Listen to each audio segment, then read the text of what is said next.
Commander Xylax Vaughn flicked one of his 6 fingers against the polished armrest of his security station, absently staring at the row of monitors that displayed little more than a blur of bureaucratic tedium. The Galactic Senate's Grand Assembly Hall on Nexus Prime was a marvel of architectural fusion. Slender crystalline spires dotted with photonic glass structures that gleamed under the warm glow of artificial sunlight. But for all its grandeur, it felt to him like the most unremarkable assignment in the galaxy. A veteran of countless skirmishes and major conflicts, Xylax had imagined his career in the Floresian Security Force would end with him as a renowned strategist or hero, not a glorified babysitter for self-important delegates who debated the color of official documents for entire cycles at a time. He rubbed his scaled forearm and watched the robed figures below, representatives from multiple species, milling about in ornate corridors. So many platforms, so many robes, so many smug expressions. They considered themselves the pinnacles of civilization, having formed a senate that governed 17 major races across known space. Xylax found that claim dubious at best. From his vantage, they bickered more than they collaborated. Of course, the Floresian Empire, the oldest power in the Senate, was only too happy to dominate the proceedings. The Emperor's commands ensured that each session moved in a direction pleasing to the Floraxians, and that alone kept Xylax's superiors content. A chime rang through his console. He dragged his eyes to the flashing icon. Lieutenant Crix's voice crackled over the line, her antennae no doubt twitching with the mild excitement typical of her thrill species. "Commander, the Andromedan Coalition delegation has arrived." Xylax sighed. "Another day, another group of delegates to welcome. I'll be down in a moment." He doubted the Andromedan presence would bring much drama. He found them aloof, but generally harmless. They floated through hallways, spoke in harmonizing whispers, and rarely did anything to disrupt the Senate. All in all, a bit too ethereal for his taste, but at least they weren't prone to creating crises. He rose from his station, glancing at the reflection of his own purple-hued scales in the polished surface. He was proud of his Floresian heritage, but the more time he spent in Senate circles, the more he realized how stagnant their empire had become. Long gone were the days of honorable warfare. Now, it was all about smiling for the cameras and undercutting potential rivals in hush-hush deals. Why had he signed up for this again? Yes, pension, stability, a promise that he would be serving the Empire in a capacity that mattered. Right. Stifling a yawn, he marched out of the security station. The corridors of the Senate were lined with shimmering walls, each section designed by a different major race to symbolize unity. In truth, it was more like a mosaic of architectural vanity. On certain days, the mixture of scents, Andromedan ozone, Draconid sulfur, Druin sea salt, gave him a headache. Yet it did look impressive from a distance. Xylax could appreciate that much. He was halfway to the grand entrance hall when Crix's voice returned, more urgent this time. "Sir, we're picking up a disturbance at the main checkpoint." He frowned. "A disturbance?" "Define disturbance. Someone's broken through security. They're bipedal. They're moving too fast for normal gravitational conditions." A small alarm pinged in the background. Xylax's mouth twitched in annoyance. "You can't possibly mean a Draconid or an Etherin. They wouldn't need a break-in. Which species is it?" Silence lingered for a second. Then came her perplexed reply. "It's human, sir." Xylax's frown deepened. Humans rarely ventured into the Senate on their own these days. Their petitions for representation had been systematically blocked by Emperor Zorvaniques. They were considered a young, volatile race, still too busy with internal wars. Rumor had it the Emperor had personally labeled them primitive and demanded that if any human delegation approached, they'd be kept waiting indefinitely in bureaucratic limbo. Yet apparently, one was now sprinting straight through the main checkpoint. He increased his pace, skirting around a group of delegates who clicked disapproving tongues at his haste. Pompous fools, he thought, ignoring them. When he finally reached the entrance hall, a vast space featuring a central mosaic floor, flanked by broad pillars and holographic insignias of all major species, he saw the Andromedan delegation floating near the threshold. A shimmering crystal form with pulsing lights at its core was presumably the lead delegate. But his eyes immediately snapped to the figure that had forced open the security doors. Small, definitely bipedal, lacking any protective carapace or scales. The figure wore a dark uniform that looked like cloth armor, with a wide belt and a sheathed blade slung across its back, and it was coated in something vividly orange. Xylax's stomach twisted. Floresian blood was orange, thick, viscous, and currently spattered across this person's arms and chest. As security personnel rushed to surround the intruder, the figure took a final step forward, reached back, and hurled something onto the gleaming floor. The object skidded, leaving a glistening smear of orange. It was the severed head of Emperor Zorvanix, the imperial crown still perched at a twisted angle on his crest. A hush fell over the hall as the head slowly rolled to a stop at the shimmering base of the Andromedan group. Xylax stared, both sets of his mandibles falling open. It was impossible. The Emperor had always been guarded by elite troops, advanced technology, layers of security. Yet there was the evidence, undeniable and grotesque, at the feet, if they had feet, of the Andromedan delegates. The human female, breathing heavily, grinned with an unsettling mix of triumph and madness. "My name is Captain Maya Frost," she announced, loud enough for every occupant to hear, "and I believe it's time we had a little chat about Senate representation." There was no protocol for this. No training manual had covered what to do if a lone human storms in carrying the Emperor's severed head. Xylax fought the urge to draw his sidearm. He suspected it would be a futile gesture. This woman was clearly prepared for a confrontation. He sensed she wasn't alone in her plan, either. Finally snapping out of his shock, Xylax pointed at her and barked, "Seize the assassin!" Instantly, a ring of uniformed officers formed a tight perimeter. Weapons hummed, the telltale whine of plasma disruptors charging. Captain Frost's grin only widened. She pulled a small device from her belt, a palm-sized sphere, thrumming with a faint green glow. "Before you do anything rash, you might want to consider this. It's a dead man's switch. If you shoot me, the Emperor's palace, and what's left of him, goes up in a big orange flash.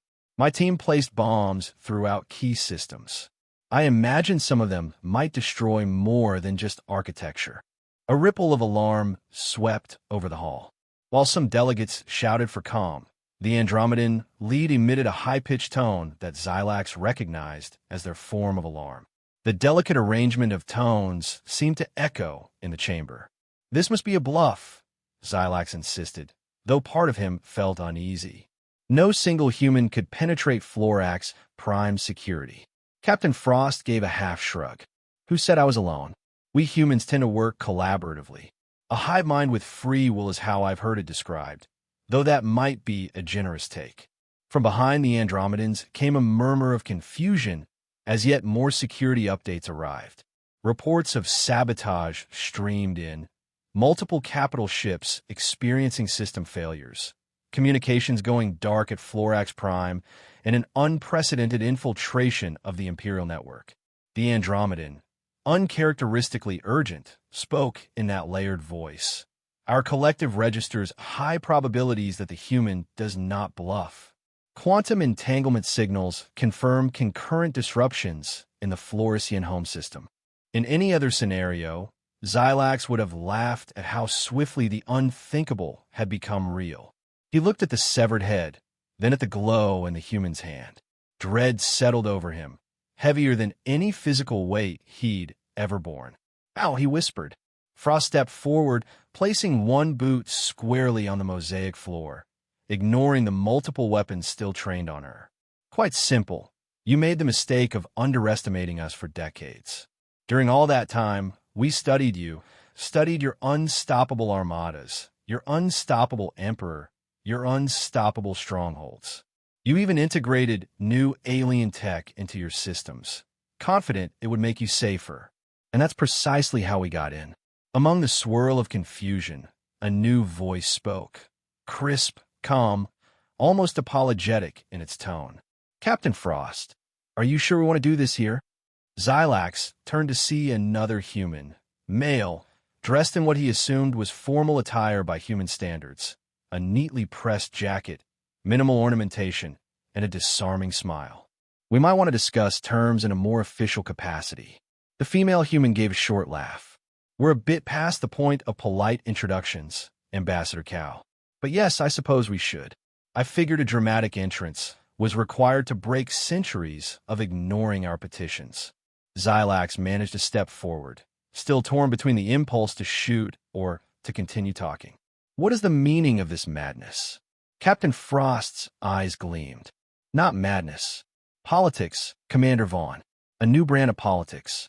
Human style. She pointed to the dead Emperor's head. That was to get everyone's attention. Now that I have it, I'd like to formally request a meeting with the Senate to discuss Earth's membership. A wave of shock traveled through the hall. Thaxis Norm, the Emperor's chief advisor and longtime Senate representative, pushed his way through the gathered crowd, eyes wild and frantic. He stared down at the gruesome sight of his Emperor's remains. You vile barbarians. You think we'll just bow to your demands after this atrocity? Ambassador Cow inclined his head respectfully. Not at all, Delegate Norm. We anticipate resistance. But we also believe that every single species in this hall can recognize a power shift when they see one. The Emperor is dead. Your fleets are compromised. We are here to negotiate. Xylax would have mocked the notion of humans having the upper hand, but the evidence lay right there, bleeding out on the floor. Their claims about infiltration were being confirmed by frantic calls from Florax Prime. He looked to Thaxis, whose scales had gone pale in panic. The entire notion was so preposterous that Xylax nearly doubted his own eyes. But there it was. A single human woman had done the impossible, and apparently she had an entire network of human operatives to back her up. Senior security officers arrived, forming a line behind Xylax, waiting for orders. The standoff was poised on a razor's edge. Xylax exhaled slowly. He couldn't let personal pride or shock cost more Floresian lives. All right, he said, we'll convene. But you'll be disarmed, Captain Frost. She gave a little snort. That might be tricky, gesturing to the device in her hand. Without this, your Emperor's palace goes boom. And we can't have that. Fine, Xylax growled. But you'll keep your distance, and we will remain on high alert. Ambassador Cow's expression was placid. That's acceptable. We're not here to kill anyone else, assuming no one forces our hand. Thaxis tried to protest, but the Andromedan delegate hovered closer and declared, this crisis is unprecedented. A special Senate session is warranted. And in the swirl of confusion, Grand Arbiter Pax Tila, an ancient Druid known for strict adherence to procedure, emerged in his hover platform from the interior corridors, demanding an explanation. He was quickly brought up to speed, though the bulging of his single, massive eye suggested even he struggled to believe what he was hearing. Nonetheless, he exercised his authority to order an emergency session in the Senate chamber. No one quite knew what to do with the Emperor's severed head. Eventually, 2 security officers carried it away with trembling hands, while Captain Frost retained her device, promising that any attempt to separate it from her would result in dire consequences. The entire procession moved through broad corridors toward the central debating amphitheater. Alarms continued to ring, though at a muted level, and overhead lights flickered as if the building's systems were under stress. Xylax felt certain that the entire galaxy was about to be turned upside down. The Senate chamber was a gargantuan sphere with tiered platforms floating in concentric rings. Each delegation had its own platform, its own atmospheric bubble if needed. Today, however, the environmental systems were faltering, defaulting to a universal mixture that was just tolerable for most species.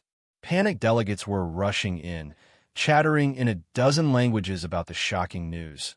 The Emperor was dead, beheaded by a human, and the Floresian Empire's defenses had reportedly crumbled like a rotted scaffold. Xylax guided Ambassador Cow and Captain Frost to a central dais, typically reserved for petitioners who wished to address the Senate. He had never dreamed that a human would stand there, let alone one who had just murdered the most powerful figure in the galaxy.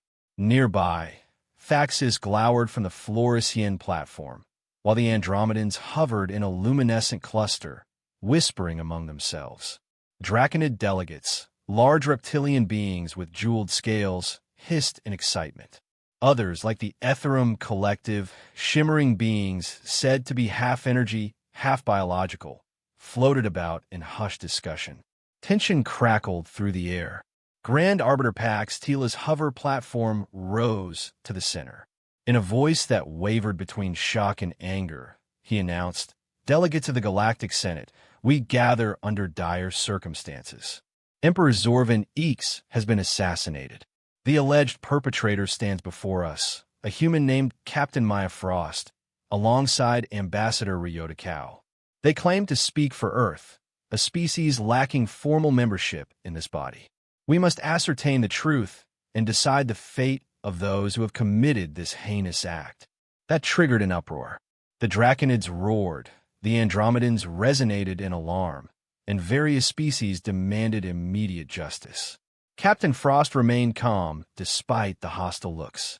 "Justice," she repeated, loud enough to resonate through the hall, "is precisely why I did what I did. For years, Earth has tried to gain representation here, only to be dismissed. Meanwhile, your Emperor authorized the destruction of 3 civilian colony ships near the Cygnus Reach, killing thousands of innocents." She raised her free hand to gesture at a small holographic projector on her wrist. Scenes of exploding ships filled the chamber's central display.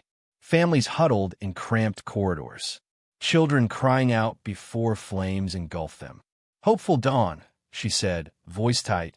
"New horizon and Stargazer's promise. 3 vessels carrying settlers. If you search the Floresian logs, they'll list them as military reconnaissance." That's a lie. They were peaceful. They were families seeking a new start. Thaxis snarled, pounding a scaled fist on the control panel. "Fabrications. Propaganda from savage humans who took our Emperor's head." Ambassador Kao tapped into the display, magnifying official documents with the Emperor's encryption. These orders came directly from Zorvan Eeks. He branded the ships as a threat to Floresian sovereignty. Why? Because they drifted too close to territory he arbitrarily claimed. To him, humans were pests to be eradicated.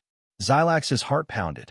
He accessed his private security codes to verify the documents. They matched. The encryption signature was unmistakably the Emperor's. He remembered reading a redacted version of this order, though it had been passed off as a routine border enforcement. Now the stark truth was right there for all to see. He drew a shaky breath.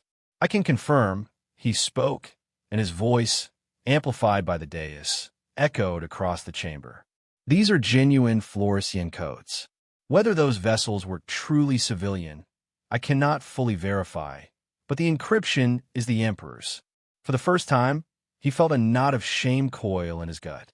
The chamber erupted in chaos. The Andromedans chimed in, their delegates' crystalline structure radiating pulses of blue. "Our collective finds no evidence the humans have falsified these transmissions. We detect no illusions. The data is genuine." Grand Arbiter Pax Tila slammed his ceremonial staff against the side of his platform, producing a resounding gong. Slowly, the delegates fell silent. "We shall keep order. This is a grave matter. Captain Frost, Ambassador Kao, you stand accused of assassinating the Emperor. Yet you claim it was in retaliation for acts of genocide committed against your people. The Senate must examine the evidence." Ambassador Kao folded his hands calmly. "We don't deny that Captain Frost killed the Emperor. We acknowledge it was an extreme act, but it was also an act forced upon us by the Emperor's own crimes. We came to present not only a demand for recognition, but a solution for everyone's benefit." He toggled another set of holograms, displaying complex lines of code and floating schematic overlays. "Many of you have integrated precursor technology discovered last cycle in the Sagittarius Arm. You believed it was a straightforward upgrade to your fleets. In truth, it was riddled with backdoors. Our scientists discovered them, recognized patterns in the code that mirrored certain ancient mathematical systems on Earth. We exploited those vulnerabilities to neutralize entire Floresian armadas. A Draconid delegate, shimmering in jeweled brilliance, hissed in disbelief. Impossible. We spent billions of credits unlocking even a fraction of precursor technology. Are you saying you humans unlocked it in mere decades? Captain Frost took the floor again. We recognized something in the code, patterns resembling the base 20 system of an ancient Earth civilization called the Maya. That gave us a critical insight. While your experts approached the tech from a purely external viewpoint, we had a historical advantage that let us understand the underlying architecture more intuitively. Overconfidence on the part of the Floraxians did the rest. Murmurs rippled through the hall. Some delegates seemed intrigued, others were outraged. Thaxis, hands shaking, declared, "Even if that's true, you have attacked an emperor and effectively committed an act of war against a founding member of the Senate. You're not even recognized as a legitimate power. We can, and will, wipe your species from the galaxy for this." Captain Frost's lips curled in a grim smile. "We were hoping you'd say that, because it's exactly what Zorvan Eeks threatened to do." We responded before he could slaughter more of our people. Xylax stepped forward, aware that every eye in the chamber was on him. He might have been just a soldier, but by Floresian law, with no direct heir to the Emperor present, highest-ranking security officers took provisional command. All at once, he was thrust into the role of representing the Floresian Empire. It was a burden he never wanted, but the entire Senate was waiting for his response. He cleared his throat. "I served the Empire loyally for decades. I never dreamed our Emperor would sanction the unprovoked massacre of civilians. If that evidence is genuine, then I cannot condone his actions. However, killing him in turn, was that truly necessary?" Ambassador Cow gazed at him with compassion. "Commander Vaughn, we mourn every casualty of war, including those we ourselves cause. But Zorvan was not a benevolent ruler. He was preparing further strikes against human colonies, perhaps hoping to intimidate us into retreat. We had to act decisively." Grand Arbiter Pax Tila swept his gaze across the entire assembly. "The Senate must decide how to proceed. The authority of the Floresian Empire is in question. Their leader has been decapitated, and these humans claim to have compromised their military fleets. The Emperor's wrongdoing, if proven, places the Empire at odds with Senate laws. Meanwhile, the humans, though apparently advanced in certain aspects, acted with lethal force to bring their grievances forward." One of the Draconid delegates rumbled, "Let us not forget the historical context. The Floresian Empire, in its early conquests, was no stranger to decapitating enemy rulers. We Draconids recall Soros Nebula, where they displayed the heads of countless Draconid chieftains. Perhaps it is cosmic irony that a human has done the same to them." Thaxis seethed. "You dare reference an event from 1,000 cycles ago? We have evolved since then." A laughter like his spread among the Draconids, but Grand Arbiter Pax Tila intervened. "Enough. We must convene a formal session. By the authority invested in me, I declare an immediate emergency debate on the matter of Earth's admission into the Senate, the violation of Senate Protocol 7.3 regarding civilian vessels, and the punishment, if any, faced by these humans for their assault." Thus began a storm of arguments, outraged speeches, and frantic data reviews. Xylax stood on the Floresian platform with Thaxis glaring at him. Delegates demanded clarifications of the infiltration that disabled Floresian capital ships. Captain Frost grudgingly explained how her team inserted repair modules that also served as sabotage devices if triggered. Several species, notably the Andromedans and Ethereum Collective, confirmed the technology was real and beyond what they currently understood. At one point, the chamber lights flickered ominously, and a hush fell. Captain Frost tapped something on her belt. The lights stabilized. "Consider that a demonstration," she said, her voice echoing with quiet confidence. "We have control of certain systems. We would prefer to release them back to you, if we can come to an agreement." Delegates erupted again, many demanding the humans relinquish all control immediately. Ambassador Cao, unruffled, repeated their conditions. Earth must be granted full or provisional membership, along with a mutual non-aggression pact. In exchange, they would provide the fix for these vulnerabilities, ensuring no other power could exploit the same backdoors. The debate ran for hours, swirling around the chamber like a cosmic maelstrom. Accusations and counter-accusations flew. Some species pointed out that the Emperor's crimes were a violation of the very laws that had held the Senate together for centuries. Others argued that humans, by executing him so dramatically, had shown a disregard for diplomacy. Captain Frost retorted that diplomacy had been tried and ignored for decades, forcing them to adopt more extreme measures. Xylax, for his part, found himself in an agonizing position. He had never loved the Emperor's policies. He believed in honor, not cruelty. Yet to stand by as outsiders criticized his Emperor's memory felt traitorous. On the other hand, the evidence was undeniable, and the Emperor's crimes were monstrous if the reports about innocent casualties were true. Slowly, he felt his loyalty shift from defending a dead man's pride to protecting the Empire's integrity and saving it from further destruction. Eventually, Grand Arbiter Pax Tila declared that the Senate would hold a vote. The motion read, to grant provisional membership to Earth, pending an in-depth investigation into Emperor Zorvan's actions, and to commission a joint technical team under Senate oversight to patch the exploited flaws in all Starship fleets. Additionally, the humans would remain under Senate protection during the investigation, ensuring no Floresian vendetta could legally target them. The Draconids, eager to see the Floresian Empire humbled, pledged support. The Andromedans, having verified the truth in the human statements, also supported the measure. Even the Ethereum collective voiced cautious approval, citing the importance of moral consistency. If the Senate ignored such atrocities, it would undermine its own legitimacy. Floresian loyalists, led by Thaxis, roared in protest. But with the Emperor gone and the Empire's fleets compromised, they lacked the leverage they once held. When at last the final tally projected onto the chamber's central holo display, Earth was admitted with a majority vote. Shockwaves rippled through the hall. There had never been an event like it in all recorded Senate history.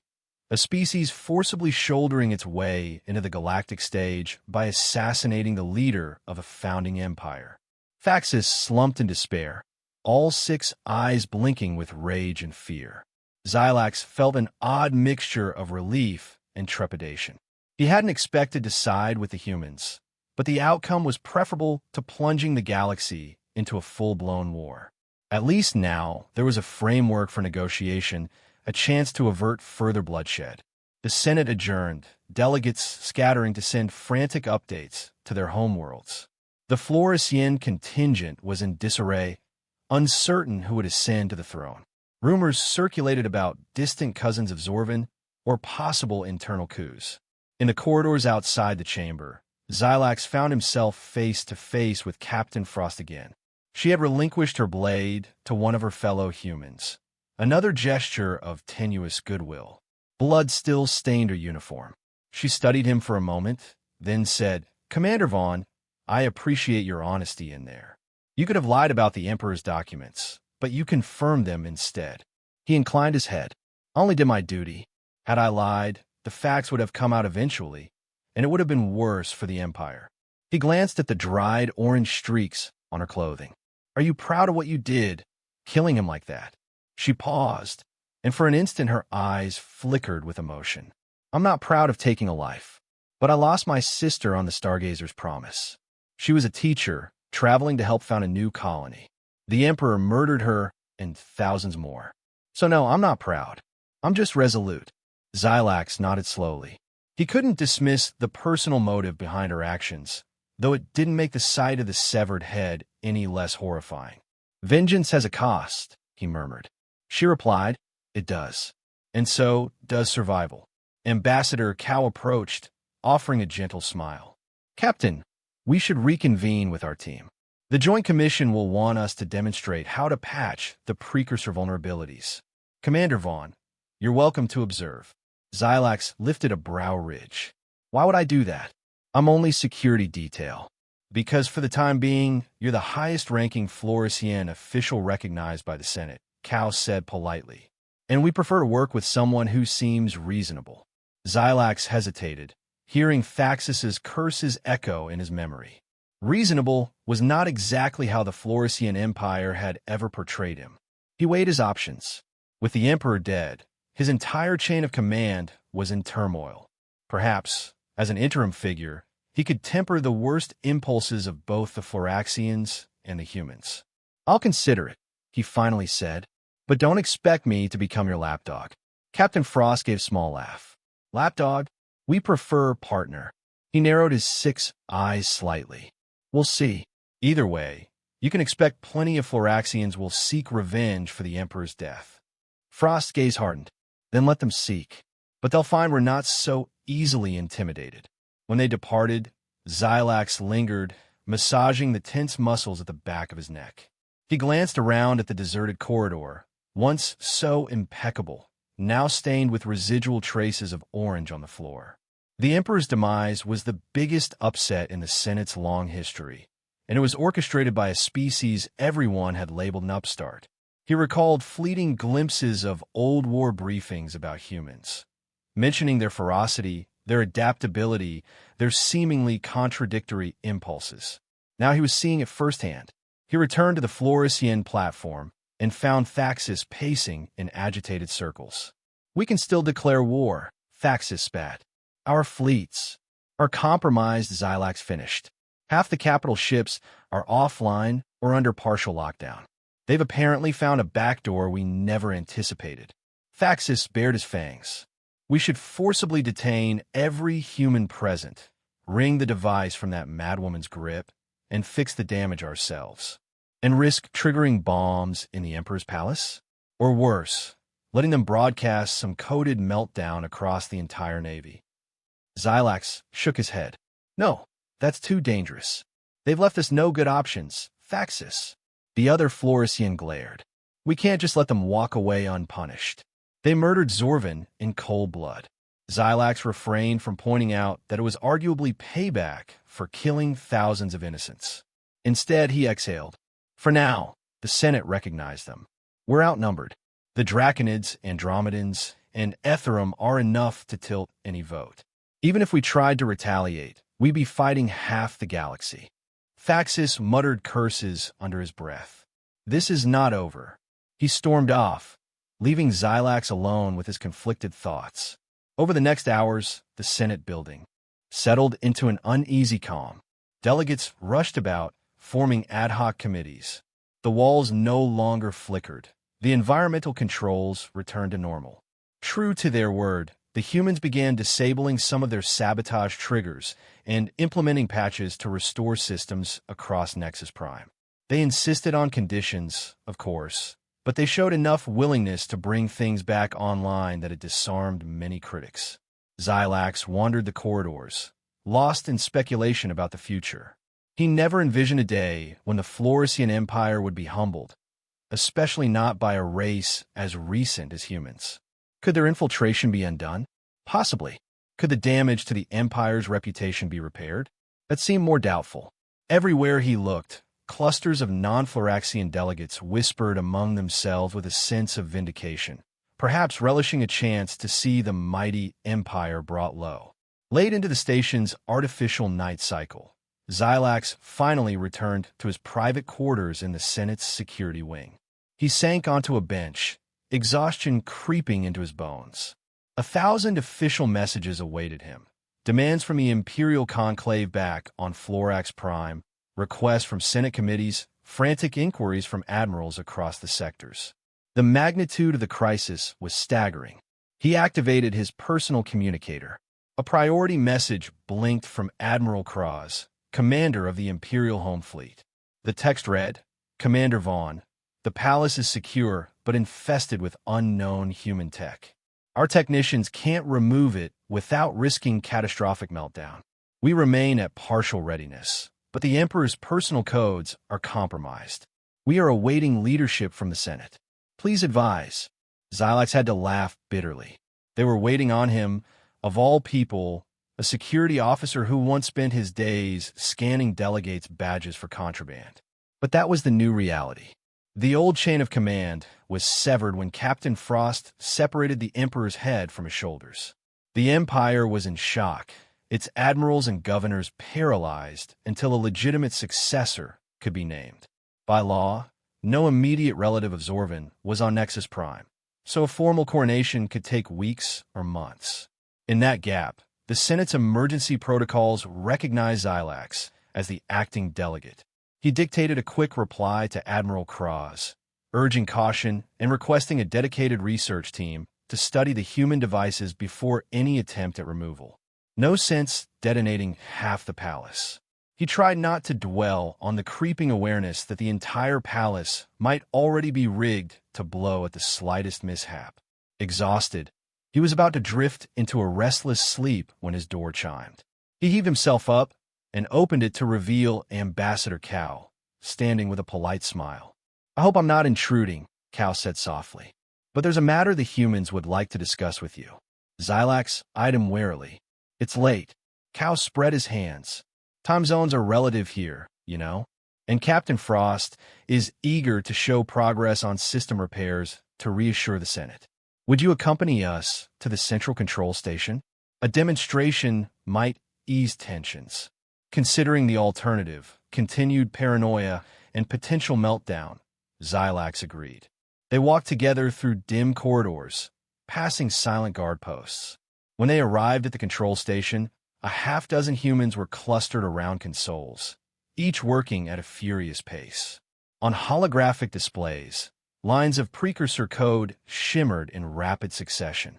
Xylax knew enough to see that whatever they were doing, it was far beyond the typical engineering skill of the Senate scientists. Captain Frost glanced over, her face streaked with fatigue. "Commander, glad you came. We're about to finalize a patch for your planet-side defenses." She gestured at a console. "Here, we'll show you exactly how we're removing the sabotage triggers so your fortress defenses won't randomly shut down." Xylax stepped closer. Streams of cryptic code scrolled.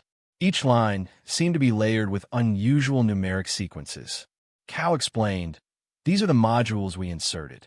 We're systematically removing the malicious lines, leaving behind the actual improvements. Once fully purged, your defense grids will function normally. No risk of a meltdown." One of the human technicians laughed. "We prefer not to blow up entire planets. We'd kind of like to trade with them, if all goes well." Xylax studied them. They were calm, even friendly, though they had just toppled the Emperor of the galaxy's mightiest empire. "You do realize many Floraxians will never forgive this," he said quietly. "They will paint you as monsters." Frost typed rapidly, not looking up. "Everyone needs a villain in their story. We're prepared to be that, if it means safeguarding our colonies and ensuring we have a voice in the Senate." Cal nodded in agreement. "Our approach might seem drastic, but we've been blocked for decades.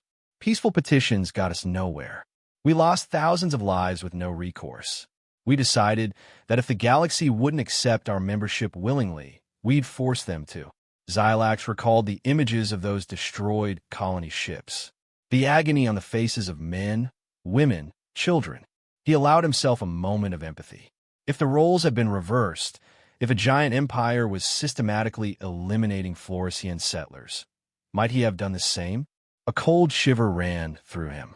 Possibly yes. By the time their demonstration concluded, Xylax found himself convinced that the humans were sincere about repairing what they had broken, at least in terms of system sabotage. Whether they were truly altruistic or simply pragmatic remained to be seen. But given the alternative, he found himself tentatively grateful for their measured approach. He returned to his quarters once more, this time truly drained. Before lying down, he fired off a summary to the Imperial Conclave, acknowledging that the humans possessed vital knowledge the Empire needed and recommending that the Conclave cooperate until a stable leadership could be established.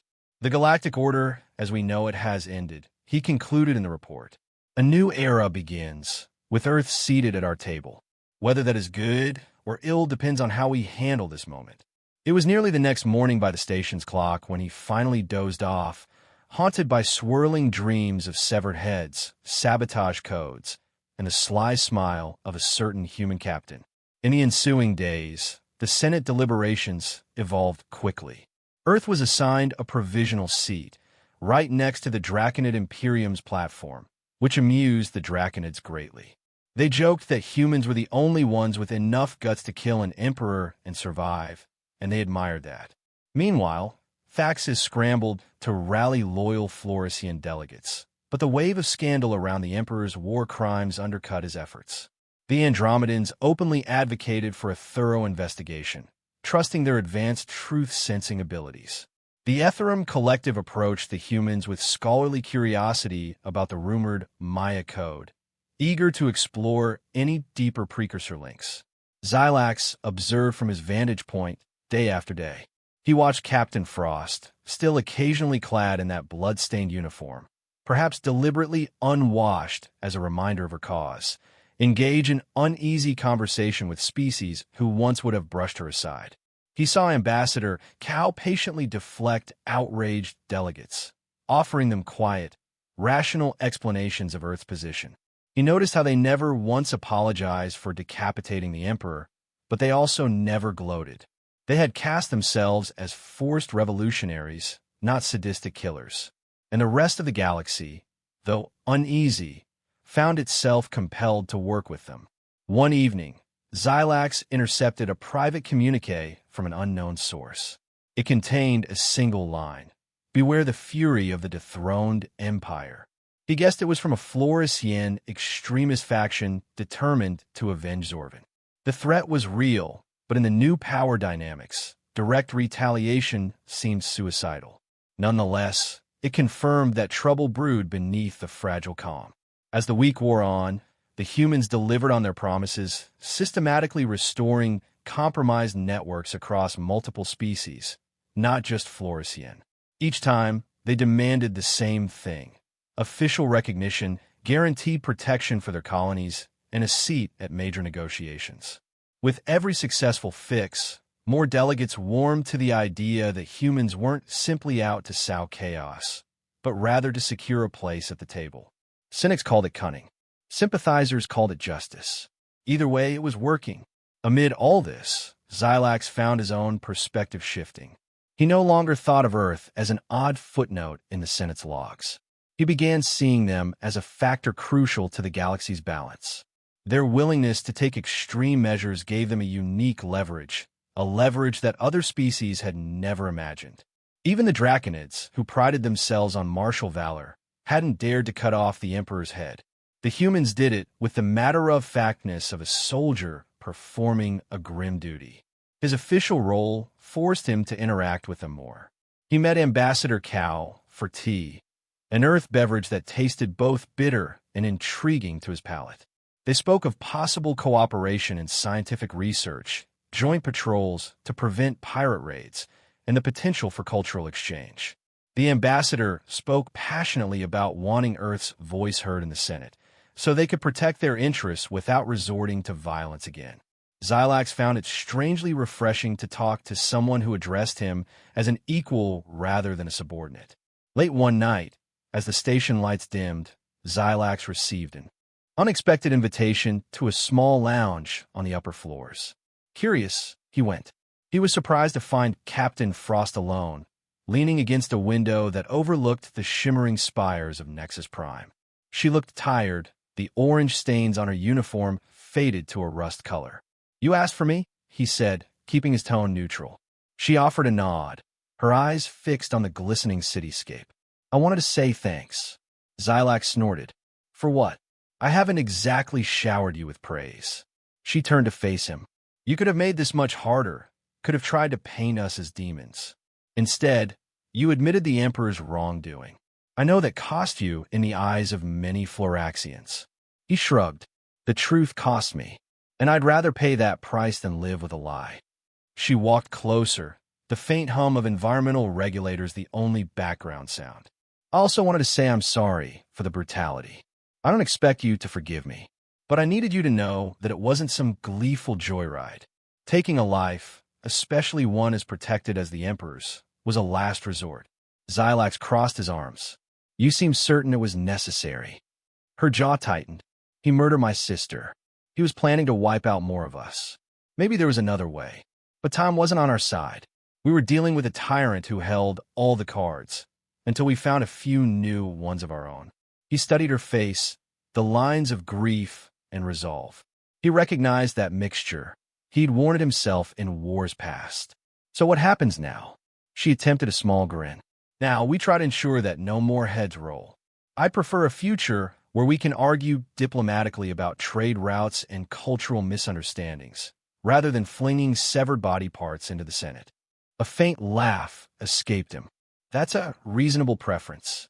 They stood there in companionable silence, two veterans from opposing sides of an unspoken conflict, now bound by circumstance to shape a new era. The minutes stretched, and eventually she left, saying she had more data to transmit to Earth. Xylax remained, staring out at the city lights. Everything had changed, yet the city looked the same. Perhaps that was how it always was with seismic shifts in history. The outward facade endured while beneath the surface, nothing stayed the same. The next morning, formal ceremonies were held in the Senate chamber to mark Earth's provisional membership. Captain Frost and Ambassador Cow addressed the assembly from a podium once used exclusively by ancient powers. Xylax watched from the Floresian platform. Thaxis refused to attend, calling it a disgrace. Others fumed in private, but the majority accepted the new status quo. Officially, Earth was now recognized, with a full investigation into the Emperor's transgressions pending. Symbolically, the humans' leap into prominence shocked the galaxy and would resonate for generations. When the ceremony concluded, Xylax descended to the main floor and found a crowd of humans chatting with draconids, exchanging curious glances, possibly forging alliances. The Andromedan delegates hovered nearby, offering cryptic remarks about synergy. The Ethereum collective glowed in subdued interest, swirling around an interactive display where Earth's ancient Maya symbols were compared to partial precursor scripts. The entire place hummed with possibility, as if the galaxy itself recognized that a new chapter was being written. Xylax lingered until the crowd thinned, uncertain what he was seeking.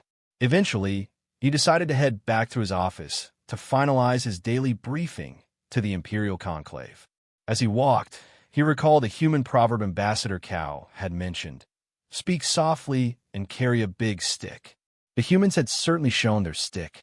Perhaps now, the entire galaxy would be forced to listen to them. Entering his small office, he activated the recording function and began dictating his message.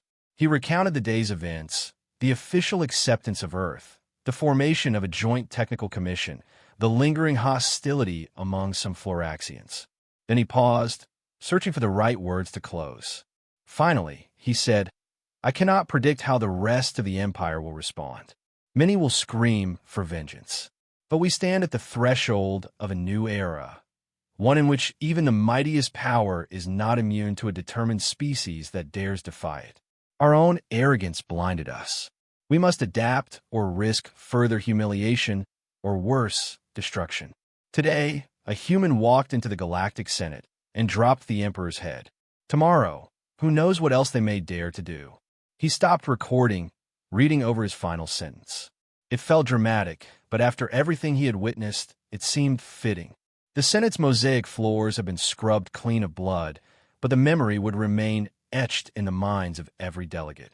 Humans, once dismissed as a minor annoyance, had demanded a seat at the greatest table in the galaxy by toppling its largest throne. And Xylax, an unwilling intermediary, would have to play his part in navigating the fallout. He saved the report and transmitted it to Florax Prime under high encryption. Leaning back in his chair, he rubbed his tired eyes. The Emperor's old order was gone, replaced by an uncertain tomorrow. Yet as he recalled the quiet determination in Captain Frost's eyes, he found himself hoping that, in spite of all the bloodshed, perhaps something better might emerge from the ashes. All he could do was remain vigilant, balancing loyalty to his people with a growing sense that the galaxy's future might hinge on cooperation, not domination. In the corridor outside, a distant argument flared between a Floresian guard and a human technician, presumably over security clearances. Another day in the new normal. Xylax rose from his seat, squared his shoulders, and walked out to mediate. His footsteps echoed in the corridor, a reminder that sometimes forging peace required more courage than waging war. And if the severed head of a tyrant was the price that sparked this new path, so be it. Nothing would ever be the same again.